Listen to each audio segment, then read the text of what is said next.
Sir, I rise to move that the Coastal Shipping Bill 2024 to consolidate and amend the law relating to regulation of coastal shipping, promote coasting trade and encourage domestic participation therein to ensure that India is equipped with a coastal fleet owned and operated by the citizen of India for its national security and commercial needs, and for matters connected therewith or incidental thereto be taken into consideration. Sir,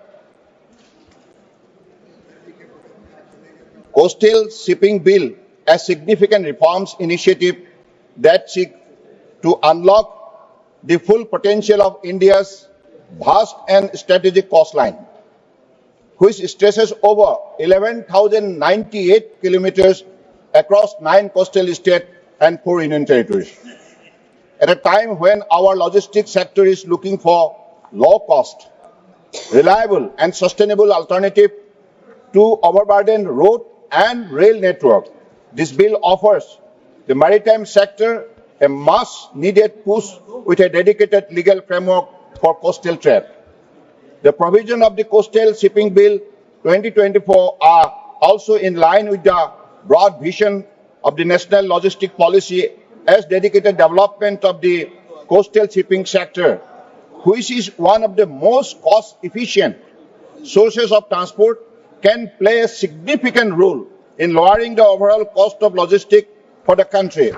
Additionally, coastal shipping is also a sustainable mode of transport, as the emission level of coastal transport are much less compared to rail and road transport. Therefore, increase in the share of coastal transport in the model mix of the country will lead to reduction in pollution caused by the logistics sector in the country. Sir, presently, regulation and licensing of coastal shipping is governed by the Part 14 of the Merchant Shipping Act 1958, which applies only to mechanized vessels. However, it does not provide a holistic or forward-looking framework suited to today's commercial realities in line with globally prevalent cabotage practices. Part 14 of the Merchant Shipping Act 1958 is overshadowed by its primary focus only on providing licensing of Indian and foreign vessels for coasting trade in India. The result is regulatory gaps and procedural limitations that do not focus on development of coastal shipping sector in the country. As the current provision under Part 14 of the Merchant Shipping Act 1958 have not led to desirable growth in the coastal shipping sector. Hence, a need was felt to give due weight to statutory provision related to the coastal shipping sector for dedicated focus on the growth.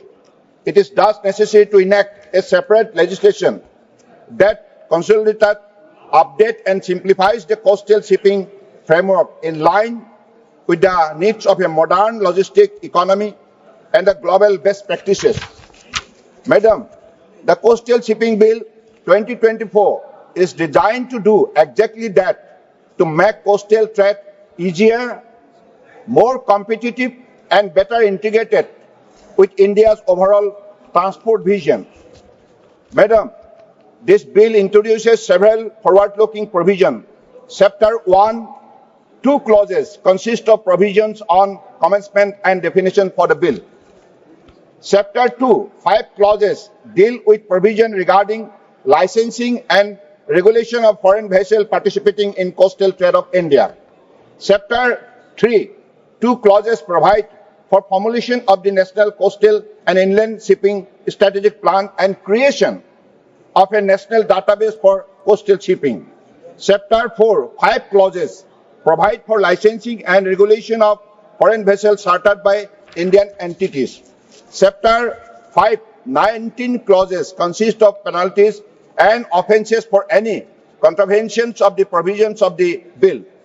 The provisions related to penalties are in line with the central government goal of decriminalization of law.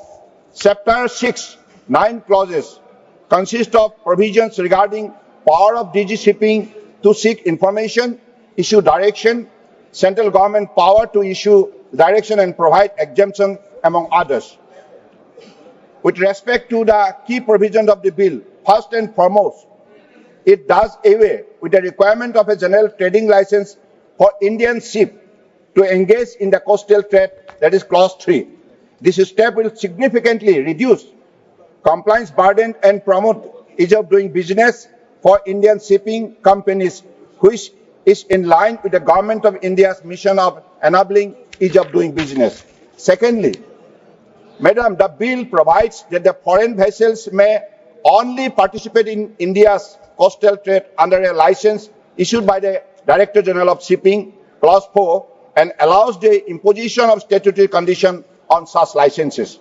This may include crewing requirement or stipulation that part of the vessel be built in India.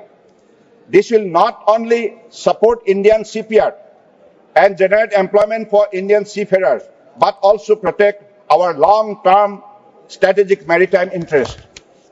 Madam, importantly, the bill mandates the preparation of a national coastal and inland shipping strategic plan, clause 8, to be revised every 2 years. This will assess the condition of shipping routes, forecast future traffic, identify areas for improvement, and promote synergy with inland waterways. The plan being formulated under clause 8 is rightly referred to as a strategic plan because it will provide the long-term vision and determine the roadmap to achieve the goal specified in the preamble of the bill. Further, the integration of coastal and inland waterways will promote regional development of riverine and coastal areas alike in the country. This bill will also give impetus to the long-term vision of development of coastal and inland waterways transport in states such as Odisha, Karnataka, and Goa, among others. Another major step is the creation of a national database of coastal shipping, that is in clause 9, containing details of the license issued, road use, vessel involved, and other key information. This will bring transparency, enhance coordination, enable data-driven and timely decision-making for regulators, shipping companies, and the broader logistic ecosystem. Additionally, the bill also provides for licensing of foreign vessels chartered by citizens of India, NRI, OCI, LLPs, as well as any other Indian entity as may be specified by the central government. That is clause 11. This provision expands the category of charterers who can charter a foreign vessel in India.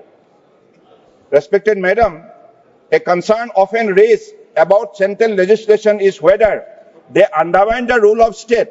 I want to assure this House that the Coastal Shipping Bill 2024 is firmly grounded in the spirit of cooperative federalism. Far from centralizing powers, the bill provides for active representation of state and union territories in key institutional mechanisms. Under clause 8.3, a committee to be constituted to prepare the national coastal and inland shipping strategic plan. This committee will include representatives from every major ports, all state maritime boards, and other experts.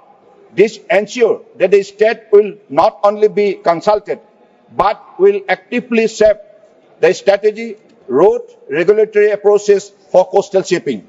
Such an approach will help align national policy with local priorities and unlock region-specific opportunities.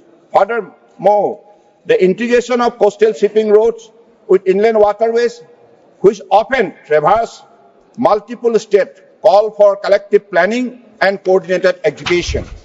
By recognizing the role of state in this regard, this bill ensures that the growth of coastal shipping is inclusive, participative, and aligned with the vision of Sabka Saath, Sabka Vikas.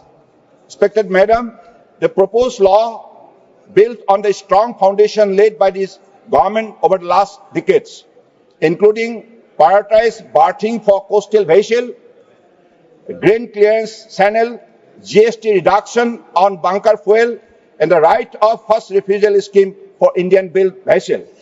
The result is visible. This is a very significant. Because of the adopting this kind of initiative, the result is visible. Coastal cargo traffic has grown by 119% over the last 10 years, rising from 74 million metric ton in 2014-15 and to over 162 million metric ton in 23-24. We now aim to grow this further to 230 million metric ton by 2030. To support this aspiration, we need legal clarity, regulatory stability, and investment-friendly rules, and that is exactly that this bill delivers.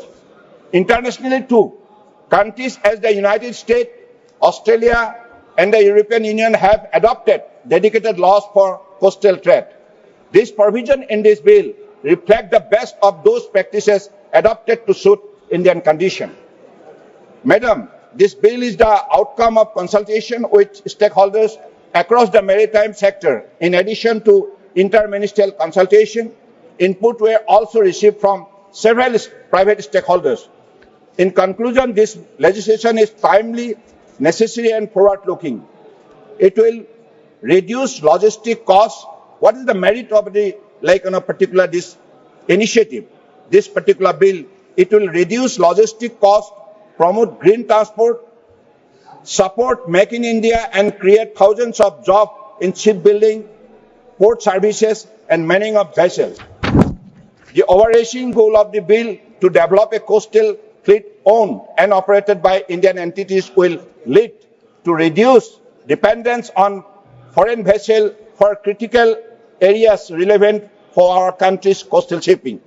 Since coastal shipping is highly significant for movement of critical cargo, including food grains and fertilizer, greater number of Indian ships handling coastal cargo provides supply chain security and prevent escapement of revenue forex to foreign owners and enables a burgeoning local economy in terms of job, shipbuilding, and the likes.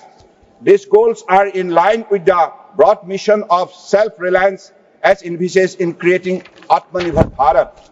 Further, increasing the number of Indian fleet in coastal shipping and statutory regulation of foreign vessels operating in our coastal water is critical for ensuring our national and maritime security too.